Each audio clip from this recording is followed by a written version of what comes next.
ଆସାମରେ ସରକାର କରିବ କଂଗ୍ରେସ। ହିମନ୍ତ ବିଶ୍ୱ ଶର୍ମାଙ୍କୁ ଗାଦିରୁ ହଟାଇ ଆସାମରେ ଫେରୁଛି କଂଗ୍ରେସ।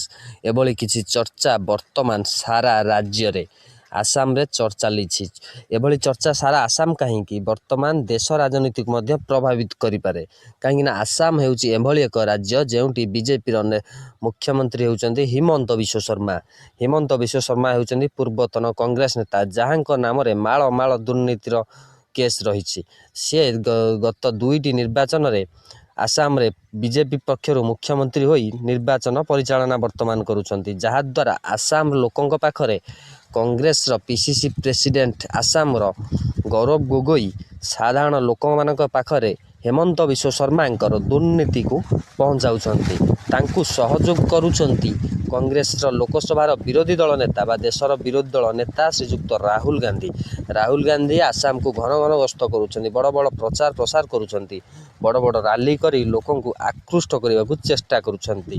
ସେହିଭଳି ପ୍ରିୟଙ୍କା ଗାନ୍ଧୀଙ୍କୁ ମଧ୍ୟ ଆସାମର ଦାୟିତ୍ୱ ଦିଆଯାଇଛି। ଆସାମର ସ୍କ୍ରିନିଂ କମିଟିର ଦାୟିତ୍ୱରେ ରହିଛନ୍ତି ନିଜେ ପ୍ରିୟଙ୍କା ଗାନ୍ଧୀ। ଗାନ୍ଧୀ ପରିବାରର ପ୍ରଥମ ବ୍ୟକ୍ତି ଯେକୌଣସି ରାଜ୍ୟର ସ୍କ୍ରିନିଂ କମିଟିରେ ରହିଛି। ତେଣୁ ଆସାମକୁ ଏକ ପ୍ରମୁଖ ରାଜ୍ୟ ଭାବେ ଗ୍ରହଣ କରିଛି କଂଗ୍ରେସ ବା କଂଗ୍ରେସ ବର୍ତ୍ତମାନ ଆସାମକୁ ନଜରରେ ରଖି ବଡ଼ ବଡ଼ ପ୍ରଚାର ପ୍ରସାର କରୁଛି। ବଡ଼ ରଣନୀତି କରି କଂଗ୍ରେସ ହେମନ୍ତ ବିଶ୍ୱ ଶର୍ମାଙ୍କ ସରକାର ବା ବିଜେପି ସରକାରକୁ ଆସାମରୁ ହଟାଇବାକୁ ଚେଷ୍ଟା କରୁଛି। ଯେଉଁଭଳି ଭାବେ ହେମନ୍ତ ବିଶ୍ୱ ଶର୍ମାଙ୍କର ଲୋକପ୍ରିୟତା ଧୀରେ ଧୀରେ ଖସୁଛି, ସେହିଭଳି ଭାବେ ଗୌରବ ଗୋଗୋଇଙ୍କର ଲୋକପ୍ରିୟତା ଆସ୍ତେ ଆସ୍ତେ ବଢ଼ୁଛି। ତେଣୁ ସେହିଭଳି କଂଗ୍ରେସର ମଧ୍ୟ ଲୋକପ୍ରିୟତା ବଢ଼ି ବଢ଼ି ଚାଲିଛି। ତେଣୁ ଆସାମରେ କଂଗ୍ରେସ ଯଦି ସରକାର କରେ, ତେବେ ଦେଶରେ ଏହାର ବଡ଼ ପ୍ରଭାବ ପଡ଼ିବାର ନଜର ରହିଛି। ବଡ଼ ବଡ଼ ରାଜନୈତିକ ସମୀକ୍ଷକମାନଙ୍କ ମତ ଯେ କଂଗ୍ରେସ ଯଦି ଆସାମରେ ସରକାରକୁ ଫେରିପାରୁଛି, ତେବେ ଦେଶରେ ଆଗାମୀ 2029 ସାଧାରଣ ନିର୍ବାଚନରେ କଂଗ୍ରେସ ଏକ ବଡ଼ ଧରଣର ଭୂମିକା ନେଇପାରେ ଆସାମରେ।